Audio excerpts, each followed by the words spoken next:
All right, the World Series is going to start in a couple of days, and let's get the Dodger perspective with friend of the podcast, Jeff Snider of Locked On Dodgers.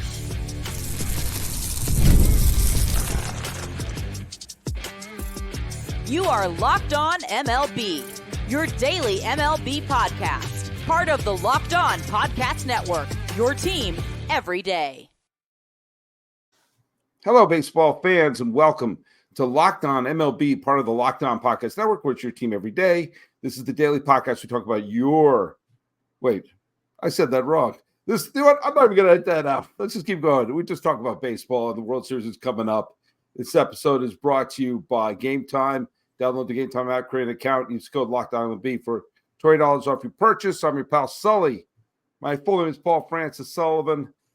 Call me Sully. Follow us at Locked On MLB Pods on Twitter and Instagram. This is already a train wreck. Let's bring in Jeff Snider right now. Jeff Snider. Let's make it more of a train wreck. Bring Jeff in. Oh, man. Recording this late, as I hinted the other day, I mentioned I've got a dentist appointment, so we're doing this late on Monday because I will sound like one of the teachers from a Charlie Brown cartoon if I try to record. That may actually be kind of fun to see me try to do this with Novocaine. But, go get your wisdom teeth out and then do an episode. That's what I want to see. I have one wisdom tooth left, and we're toying with the idea. Do you want to take it out? I said, I'm 52. I forgot it was in there. Well, why are we going to You're only 52? I'm only 52. Sorry, man. That's all right. That's all right. How you doing, buddy? I'm good. How about you? I saw your Dodgers clinch. Did you say hi to Dodger Stadium for me? I did, and I was sitting. If those of you saw the show when I did it from the stadium, I was in the upper deck along the right field line, and amongst really good Dodger fans. I mean, there was some real I was sitting next to this woman who had the blue nails with the LA on each one, and she was rattling something off about every reliever. Something about Kopech and something about Brazier, and I asked her. I said, "Is this your first playoff game you've been to?" And she looked at me as if I was like, "You're an amateur." And she said, "I've been to every playoff game this year." Nice. And I said, "Oh, all right. I didn't realize we were dealing with something." Sitting among royalty. But the Ben Kasperius got the win from Westport, Connecticut, who went to the University of Connecticut, which is where my mom went to college. And my mom and dad grew up right nearby Westport, Connecticut. So it's good to see a fellow Connecticut native do well. He had, I love stories like this because he has 3 regular season appearances and he has 3 postseason appearances and a win. And 3 postseason champagne parties. That's good for him. Yep. Good for him. So your seat, I got to tell you, sitting where you did up in reserve level down the right field line, my 11th birthday, my aunt and the guy she was then engaged to, who's now my uncle, they took me and my brother to a Dodger game for my birthday. And my nickname growing up was JJ. It's my initials. That's what everybody called me. Dynamite. And my aunt and uncle tried to tell us that the reason we were sitting in row JJ was because it was my birthday. I don't know if you noticed, row JJ is the highest row in the reserve level. We were down at the very end of reserve level. We were literally the farthest you can be from the field and still be inside the stadium. At one point, we heard a car alarm going off in the parking lot. And my uncle, he was a 30-year-old CPA, living the bachelor life, had a nice car. I forget what it was, some sort of, some sporty car. And so he heard the alarm. He was nervous. He looked down. He found his car in the parking lot from our seats and made sure it wasn't his car with the alarm going off. We had a better view of my uncle's car in the parking lot than we did of the game going on the field. But we still talk about the Row JJ game and how my aunt and uncle tried to pass it off as a meaningful ticket and not a cheap ticket. Well, good for them, though. Good for them. My Aunt Mary and Uncle Marty, who grew up in Bridgeport, Connecticut, used to take, when we would go down to Connecticut for the summers, they took us to Yankee Stadium. And, even though I'm a Red Sox fan, I loved going to Yankee Stadium. And this was when they had Reggie, they had Nettles and Chambliss and Mickey Rivers and Ed Figueroa. And I do remember Munson. I was very young when I saw Munson. But yeah, so I went in 79, but I remember going several times in 80, which was the year after Munson died. So when you were at your row JJ, who were the Dodgers then? Who were the LA guys then? I remember Franklin Stubbs striking out several times in that game. Or Hershiser started for the Dodgers, which is obviously a good one to see. It was 1988. Orel had Steve Sachs was my brother's favorite player. Mike Marshall was my favorite player. Not the good pitcher Mike Marshall, the bad one. I decided, maybe I've told you this before. My brother chose Steve Sachs because Sachs was little and fast and played second base, which was my brother. And so I'm like, oh, we have to pick players who are like us. So I chose the big goofy looking lumbering guy who wasn't very good and played right field. And so that was Mike Marshall for me. But yeah, Greg Brock was around still. Those are Sachs and Marshall were the two big ones. Mike Scioscia, obviously, we're all big fans of. John Shelby out in center field, didn't play for the Dodgers for very long, but had a big impact. So 88 was a good year for the Dodgers. Yeah, and it was John Shelby, who was a very good defensive center fielder, was the starting center fielder for the Orioles when they won the World Series in 1983. And so he has 2 rings to his name. It's funny that Mike Marshall, the batter, was a guy who was usually good for about 20 home runs. He somehow made an all-star team and played in the era where they overvalued RBI as a metric. And at the end of his career, he bounced around between the Mets, the Red Sox, and the California Angels, which is a good thing to remember if you're playing Immaculate Grid, to be able to sneak in a by the way, you get something like that. Like today, on today's Immaculate Grid, there was Milwaukee and Cleveland, and I said, "Welcome, Jamie Quirk." Yeah, that's a good one. Yeah, I haven't done the grid in a month or two. I kind of got out of the habit and haven't done it lately. But when you were in the middle of the sentence and you mentioned Mike Marshall bouncing around, I was like, okay, what teams? Trying to think. And so Mets were obvious, and then I got Red Sox and Angels before you said them. So I guess I would have. I don't know if I've ever used Mike Marshall in the grid, but that's a good one. I need to start doing that more. He's no Dan Schatzeder, who is my linchpin for a lot of it. I do it every day because my cousin Dave, who's a rabid Mets fan, sends me his grid every morning, so I have to match it. And he's about 10 years older than me, so all of his references are late 60s, 70s, and all my references are late 70s, 80s. So nice. You can see that he'll throw in a lot of Tommy Agees, and I'm going to throw in Juan Beniquez. So it kind of like, it all evens out. But enough of that. Hey, you know what? I got to say, don't worry, folks. We're going to talk a little bit about the World Series and how, we all predicted that Tommy Edman would be the biggest pickup in the trade deadline, which is, again, proof why you should never go through who won the trade deadline until the end of the postseason, because the Dodgers picked up a National League Championship Series MVP in the Kopech deal. That's going to turn out to be one of the best deals made in the entire deadline. Yeah, absolutely. And you know what?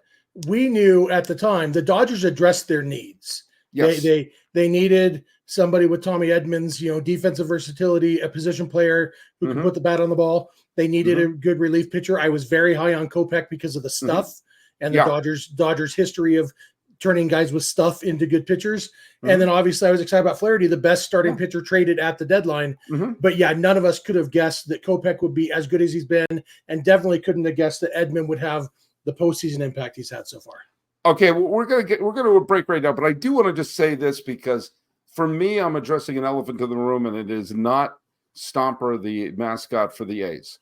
How great is it when you consider how this season began, that what we're talking about are the Dodgers in the World Series, and this being Otani's chance to shine, and not Ape. Oh, was there some other stuff about Otani earlier in the season? No, anything that I know you never mentioned it for sure. Hey, I got, as I said before, I had 2 major omelets on my face this year. One was I completely misread the Ape story. I thought he was almost ended your friendship with me over it. I know, yeah, you and I, yeah, got it, yeah. But it was, I thought he was a chump that Otani was like, dude, I'll pay your thing. Don't worry about it. And someone was here, dude, that's illegal. You got it. You can't. That's what I thought happened, and I was wrong. And did I come on to take the lumps? You did a full mea culpa episode. And I also, at trade deadline, said, Mets, sell. You have no shot to make the playoffs. And they got to Game 6 of the National Championship Series. You know? Yeah. Hey. I had to do full mea culpa to Dodger fans and to Met fans. But you know what? If you're going to try to do the hot takes, when you fall on your face, you gotta face the music. Absolutely. You can't just, you know. But by the way, I want to thank you for recommending me on your show. But apparently, someone hated me because I did a show where I said the Dodgers are World Series or bust, and I'm not sure about their pitching staff. And this guy said, "Does Jeff know how much you hate the Dodgers?" And I thought, like, I'm actively rooting for them because I want to see them in the World Series. So, and am I wrong in saying there were some tiny holes in that pitching staff? You know, I think a national podcast, a full MLB podcast like you do is very similar to a national broadcast, like what Joe Davis and John Smoltz are doing, where you get so used to hearing your team's announcers, your team's podcasters that are openly pro your team. Yeah. That when you do get a neutral or at least an attempt at neutrality, it feels negative towards your team because it is more negative or at least less positive towards your team than what you're used to. And so I would guess, I'm saying this is the only time I'm ever going to put you and Joe Davis in the same sentence. That's what I'm saying. Well, thank you. Well, when we come back, we're going to talk a little bit about coming forward because I have some, to be a little neutral, I have some concerns about the Dodgers going into the World Series. Hey, let's hear from our friends over at FanDuel. NFL fans, you can start the season with a big return on FanDuel, America's #1 sports book. So when you get a hunch in the middle of a game, you can check out the latest stats and view live play-by-play and so much more on the same page where you place your bets. You'll get started with $200 in bonus bets guaranteed when you place your first $5 bet. That's FanDuel.com. FanDuel. It's America's #1 sports book. All right, let's reset. We got my still friend, even though we had a bumpy maybe again March. Friend, we don't need to get that's semantics. Yeah. But no, I was a bit of a prick. But it's bad when you and I had a private conversation where I was like, dude, I'm sorry. I stepped over the line. Oh, and I appreciated the apology. Yeah, but and boy was I wrong. But anyway, But enough of that. I'm sure Ipe is using FanDuel right now. When I was at the ballpark, I did the show at the ballpark. I said this has a chance to be the first normal Dodgers World Series championship since 1965. Notice I didn't say valid. I think 2020 is a valid title. Anyone who says it's not is out of their tree. 88 is obviously valid in 81. But there was something weird about all three of those championships. It was weird that they were playing in front of cardboard cutouts in Texas. It was weird that the team that won in 88, and that's one of the great baseball stories of all time, was filled with a lot of guys who were like just passing through. The Shelbys of the world and the Rick Dempseys and the Tim Learys of the world. Even Kirk Gibson only played 3 seasons with the Dodgers, and he was hurt a lot of the time. Yeah, and Alfredo Griffin, and I mentioned Shelby and Mike Davis and Mickey Hatcher and John Tudor, for goodness sakes. A lot of players that you associate with other teams, and the only really two like lifelong you associated with the Dodgers on that team were on the World Series roster, because Fernando was on the team, he just wasn't on the playoff roster. Yeah. Were Steve Sax and Oral Hershiser and Socha. You're right, and Socha. But you had a lot of guys like Marshall, who was part of that weird transition. Greg Brock, some of the other ones who were on that, like Tom Niedenfuhr, like all those players who were like on those 80s playoff teams, not in the World Series.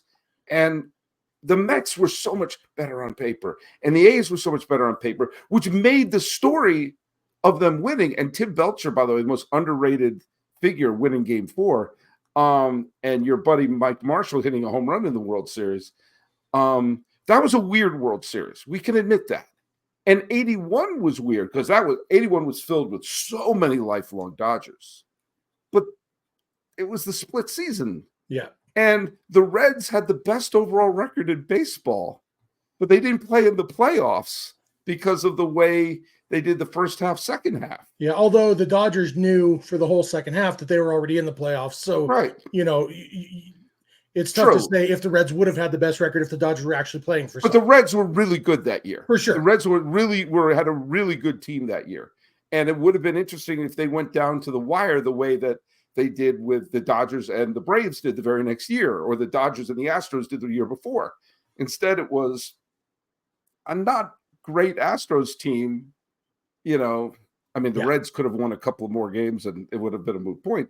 But at the same time, but that was weird. So the last time they won the World Series and it seemed quasi-normal was 1965. Yeah, although if you're going to count it as weird that they won it when they weren't the best team, that you're talking about 75% of all World Series in baseball history, or at least in the divisional era, that, it's pretty rare that the best team in baseball actually wins the World Series. You're right, but I have to put a caveat. It was a team that no one expected, and as I said, but it was also filled with players that were like, oh yeah, he was a Dodger for long enough. Although to get a ring. Every guy you mentioned, Dodger legend, Dodger legend, Alfredo Griffin, true. John Tudor, Rick Dempsey, all these guys. You're just listing a bunch of Dodgers. Jesse Orozco. Let's think of some of the other ones who were on that like team for a bit. Danny Heap was. But then there was the role players who were kind of lifelong Dodgers. Dave Anderson, Jeff Hamilton. These guys who filled pretty big roles. And Mickey Hatcher, a Dodger 2 different times in his career. It was it was definitely a mixed bag, and you kind of see it this year with this team too. Like. There's so much more movement these days in baseball than there used to be, and like I was just looking, a little bit. There was a lot of movement then too, but by the 80s, definitely more. I mean, more than when my dad was a kid. Look at my dad's baseball cards. Before free agency, right? But like the 2017 Dodgers, I was looking. There's only 4 guys left on the Dodgers, and Clayton Kershaw's not on the postseason roster. There's only 3 guys who are likely to be on the World Series roster who were on the 2017 World Series roster. Let's see. Who? Let me think. It would be Kiki Hernandez. Yep. Holy cow! Who else? I'm going around the horn. Think of the 2 worst players likely to be on the Dodgers roster in the World Series. It wasn't Will Smith, was it? He was on that team. No. Think of the guy who is not good enough to play over Will Smith. Oh, you got. I mean, Austin Barnes. Austin Barnes is still cashing a check. He's still the Dodgers' backup catcher. I totally Men in Black that from my brain. And Chris Taylor. Oh, right. Okay. That's the only 3 guys likely to be on the 2024 World Series roster. I forgot Taylor was on 2017. Yeah, that was his first. He got traded to the Dodgers mid-2016. 2017, first pitch at the bottom of the first inning off Dallas Keuchel. He hit a home run in the World Series. All right. I forgot that. I didn't get to see it with my eyes because somebody was walking past me right then. Like, it's the World Series. Get to your seat before the game starts, people. Yeah. Well, and again, the other reason, at least for me, that was a period of time where there were like 3 World Championships in 4 years that were like, what? Like Kansas City in 85, which was filled with lifelong Royals players, but they should have lost to Toronto, and they certainly should have lost. Definitely should have lost to the Cardinals, if not for what's his name. The Mets obviously were the best team in baseball and everything, but then the next year you had Minnesota, who was like filled with some lifelong Twins. But you're like, what? And they had home field advantage in every round, and they were like an 85 win team, I think, 86 win team. Yeah, you want to talk about weird World Series wins. Look at the entire Twins history. Yeah, I mean, that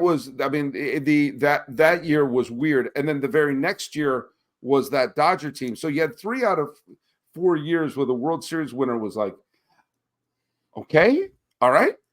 They earned it. No, not taking anything away. But of those, I mean, the Dodgers, I think the fact that they beat New York and Oakland, I mean, that is the ultimate. Dodgers gauntlet. went 1-10 against the Mets in the regular season that year, and then beat them in 7 games on a huge blow.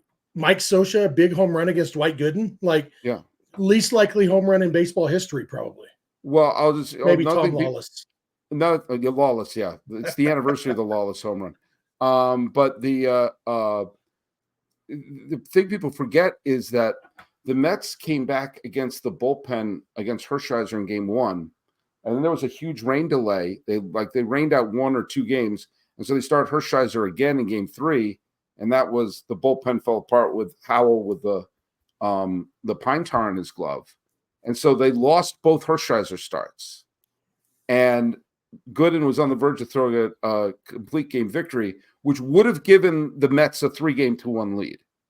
And game 4 of the 1988 National Championship Series, I would argue, is one of the most underappreciated games in the history of certainly of 1980s baseball. 1980s baseball had some classic games, but if the Dodgers lost that, and it went to the 12th, so there were all these times a Mets player came up as the winning run, they would have been up 3-1. Yep. And that series would have been done. Yeah. Griffin done. And Scioscia hit the home run to tie it. Gibson hit the home run to win it, but they still loaded the bases, and they brought Hershiser out on no day's rest to get the save because they didn't have a freaking closer anymore. Yep. It's really, if you go back in YouTube, you want to watch classic games. Is that the one where John Shelby made the catch running in? Yes. He came, it was because it was a bloop, and it looked like it was going to fall in. Yeah. And I believe the bases were loaded. I know there's a runner on third. If I remember correctly, the bases were loaded, and a bloop like that probably would have scored both of them. And yeah, that would have been devastating. And then, of course, the series with the A's. But you know what? When we come of that, can we talk about the present for a little while? Yeah. Well, so let's go. Let's take a quick break and talk about the present because it looks pretty good for the Dodgers, but I still have some concerns.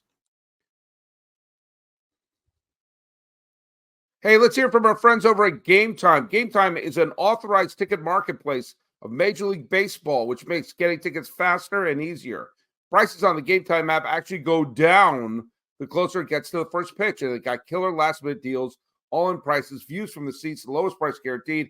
Gametime takes the guesswork out of buying MLB tickets. Hey, guess who used Gametime recently? Your pal Sully did. I am going to Game 6 of the NLCS, provided it gets to that point. The Mets and the Dodgers better be 3-2 after 5, I'm telling you, because I got a terrific ticket for Game 6 of the NLCS at Dodger Stadium. You get a great deal. I got it from a flash deal. It had all-in pricing, so there's no hidden fees, and I got seat views, and I got to see exactly where I'm sitting and be able to do that whole panorama view. It's going to be fabulous, and some team is going to have a chance to win the pennant that day. And I will be there thanks to our friends over at Gametime. So take the guesswork out of buying baseball tickets, Major League tickets, and all other types of tickets, whether it's sports, concerts, theater, comedy, or more. Download the Gametime app, create an account, and use the code LOCKEDONMLB for $20 off your purchase. Terms apply. Again, create an account and redeem the code LOCKEDONMLB for $20 off. Download Gametime today. Last minute tickets. Lowest price. See what they are? They're guaranteed. Hey, let's hear from our friends over at PrizePicks. PrizePicks is the best place to get real money sports action. With over 10 million members and billions of dollars in awarded winnings, PrizePicks have made daily fantasy sports accessible to all. Just make your more than or less than pick on at least 2 players for a shot to win up to 100 times your money in cash. Run your game all season long. PrizePicks is the best way to get on the action in over 30 states, including Florida, Georgia, Texas, and right here in California. And PrizePicks invented the flex play, which means you can still cash out if your lineup isn't perfect. You could double your money even if one of your picks doesn't do that. And PrizePicks puts its members first, so all withdrawals are fast, safe, and secure. When my picks hit, I get my money in as little as minutes. Download the app today and use the code LOCKEDONMLB and get $50 instantly after you play your first $5 lineup. Now, let me say that again. Download the app, use the code LOCKEDONMLB to get $50 instantly after you play your first $5 lineup. This is all part of PrizePicks. PrizePicks. Run your game. Those are not only flawless ad reads, but perfection. But who has two thumbs and needs to update his Gametime spot? This guy. I thought we went back in time. I know. We're going back in time. All right. I'm going to give you the floor, but I want 30 seconds at the top for me. Okay. I am, as you know, I'm not a Yankee lover. I think this is an incredibly evenly matched World Series. Both teams have gassed bullpens. Both teams have superstar sluggers that they could hit their way out of trouble. The only reason I gave a slight edge to the Yankees, not out of love for the Yankees, but just out of my head, and it could go either way. This series could go either way. The only reason I gave a tiny slight edge to the Yankees is the possibility of Garrett Cole pitching like a legit ace. I don't see anyone, save for another Flaherty performance out of nowhere, someone giving the team 6-7 solid innings the way Cole can. Now, we've all seen Cole. Cole can get rocked in the postseason. We've seen that. But I think that that's the only reason why I give a tiny edge to the Yankees. But as I said, it could easily be Dodgers in 6. My official pick is Yankees in 7. That's not what I want, but that's what my head says. Jeff Snider, you have the floor. You should stop using your head. Just go with your heart. Garrett Cole obviously is the big hurdle there. The good news is the Dodgers could lose to Garrett Cole twice and still win the World Series in 6 games. Yeah. That's the nature of baseball. It's why baseball is different than every other sport, is that your pitcher, you don't have the same pitcher every night. Football, you got the same quarterbacks throwing to the same receivers every single game. Basketball, you got the same players. You can choose who you want taking the shots. In baseball, you got to, play with what you have that day. And so, but even Garrett Cole specifically, he relies more than the average pitcher on batters chasing pitches out of the zone. The Dodgers don't chase many pitches out of the zone. That's going to be a big test for the Dodgers. I think that's going to be the key, is for the Dodgers. If the Dodgers can beat Garrett Cole, that's a huge advantage for them going forward in the series, because I do think the Dodgers, even with, the questionable starting pitching, the Dodgers bullpen, you say they're gassed and they've been used a lot, but they've got 4 days off before the series starts. And they might have Alex Vesia and Bruce Dargretto both coming back, which gives them an even deeper bullpen. They could have a whole lot of depth in the bullpen. And I think the bullpen is an advantage for the Dodgers, regardless of how you look at it. So, there's so many question marks. Like you said, Jack Flaherty, his clunker of a start against the Mets, was that because he was sick? We know he was sick. We don't know if that's why he was bad. But he was so good his first start against New York. Exactly. So, Jack Flaherty could give you a good start. I'm guessing he'll be the game 1 starter going up against Garrett Cole. If the Dodgers can get to Garrett Cole, they've got a decent chance to win that game. And then that really puts the Yankees behind the 8 ball, because then they don't get Garrett Cole again until game 5, unless they want to go on short rest. And, they're probably not going to do that. And so realistically, that's game 1 is huge for the Dodgers. Doesn't mean they can't win the series without winning game 1, but game 1 will be huge for the Dodgers. And I think a lot of it is going to come down to making Cole get into the strike zone and then punishing him when he gets there. The fact is, the Dodgers offense is really, really good. And we saw that in this NLCS. They scored a ton of runs, and we've been pleasantly surprised by how well the pitching has done. Tying the major league record for most consecutive scoreless innings in a postseason. Nobody would have predicted that from this Dodgers pitching staff. Especially after they're letting up 6 or 7 runs a game to San Diego. Yeah. And then suddenly they just shut them down. And after we spent all this time saying it's going to be up to the offense, they're going to have to pick up the pitching staff. And then the pitching staff, Dodgers win the NLDS in a 2-0 win. Nobody would have guessed that. No. But then in the NLCS, the Dodgers bats woke up. That's what they're going to need. The Dodgers are going to have to hit. I am more confident in the pitching than I was going into the NLDS. But still, I think the offense is going to have to show up, and that's going to be the key. And that's going to be guys like Tommy Edman, the guys like Kike Hernandez. Some of these guys, obviously, Shohei Otani and Mookie Betts are going to have to hit. If Freddie Freeman's playing, he's going to have to hit. Max Muncy's going to have to hit. But the other guys, Muncy's been doing his job like crazy. His job is to get on base, and he's done that. And obviously, we've seen Kike Hernandez get big hits in October because he turns it on, and Edman became the unlikely hero. Otani numerically had a fantastic NLCS. It was just overshadowed by Betts and Edman. Muncy and Otani both set the new record for most times on base by a Dodger in one playoff series. They both broke the previous record, and neither of them won series MVP because Tommy Edman was so dang good. What do you think is going to happen with Freeman? I think it's going to be more of the same. There's not a viable option that's nearly good enough to leave him off the roster. Right. I think we're going to see him. I don't think there's any way he plays games 3, 4, and 5, 3 games in a row. I would get, he probably sits against Carlos Rodon because Freeman in his career has been very good against lefties. This year, not as much. And when he's injured too, it's probably not worth it. So I think they probably take the chance, sit him, assuming Rodon pitches game 2, Freddie probably sits games 2 and 4. And then they just kind of play it by ear the rest of the time. But you know what? Max Muncy isn't as good defensively at first base as Freddie Freeman right now. But Muncy's solid. Back when Muncy was a first baseman, he was a very good defensive first baseman. It's just been a while. But I think Kike Hernandez's defense at third base is enough better than Muncy's that it kind of evens out. There were a couple plays that Muncy didn't make at first that Freeman probably would have, but there were probably also a couple plays that Kike made that Muncy wouldn't have at third base. So, it's a step down for sure when you lose a guy like Freddie Freeman, but I think the Dodgers showed that they can handle it without him. And it's also the thing I've said for years. If you're going to lose a superstar, make sure you just don't make that position a weakness. And Muncy having a phenomenal National Championship Series, and of course Kike Hernandez has a bunch of big hits. Edman this is why you have depth. This is why depth is important, is you can absorb the potential loss of Freddie and Freeman and still, not have a game 7. Yeah. It's where you really see it more is like in game 6 when Gavin Lux was also sitting.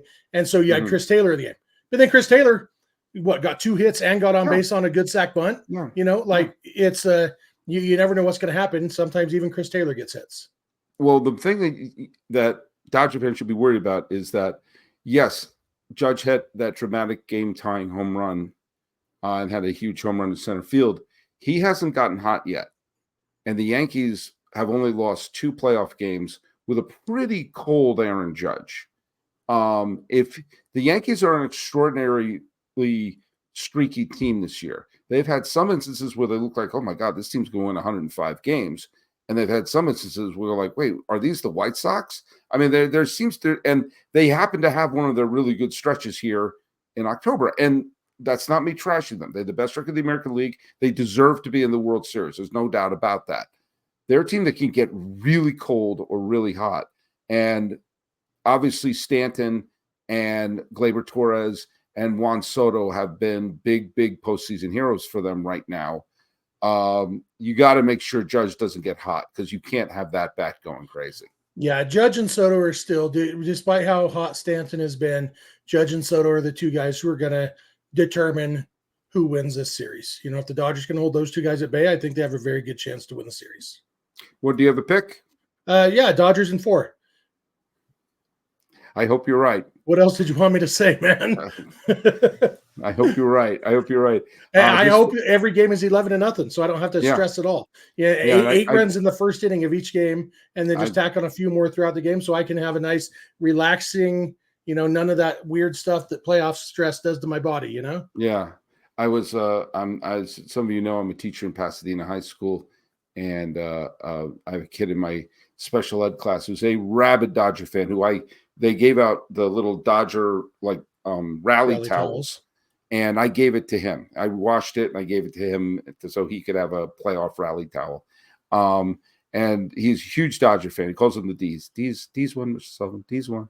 And so I said, come on, I won't say his name, but I'll just call him D because he calls the Dodgers D. D, come over here. And I said, I went on to Gametime to try to find some tickets for the World Series. And the fact that all the tickets I saw, price tag, had a comma in it, I said, you know what? I have a nice TV. Yeah, it's the best way to watch the World Series. I think this year it's going to be expensive, but it's going to be fun. It's going to be a great series. It's going to be star-studded, and I think it should be excited. Jeff Snider, tell people where they can follow your show. Yep, Locked On Dodgers. It's a podcast. It's just like this one. You can find it wherever you get podcasts or on YouTube. We're usually live almost every day, Sunday through Thursday evenings for our Monday through Friday episodes. So check us out there or wherever you get podcasts. And if you want to follow me on the artist formerly known as Twitter, I'm at Snydog over there. Well, and I'm dropping this on 2:30 in the morning on Wednesday. Why 2:30? Because my tooth is hurting. That's his favorite time. Exactly. And follow us at Locked On MLB Pods on Twitter, whatever it's called now, and on Instagram. I'm your pal Sully, but Sully Baseball on Twitter, Sully Baseball Podcast on Instagram. Overcoming the pain through Novocaine and talking to my still friend, Jeff Snider. This has been a Locked On Dodgers, Locked On MLB crossover. He's Jeff Snider. I'm Paul Francis Sullivan. Please call me Sully.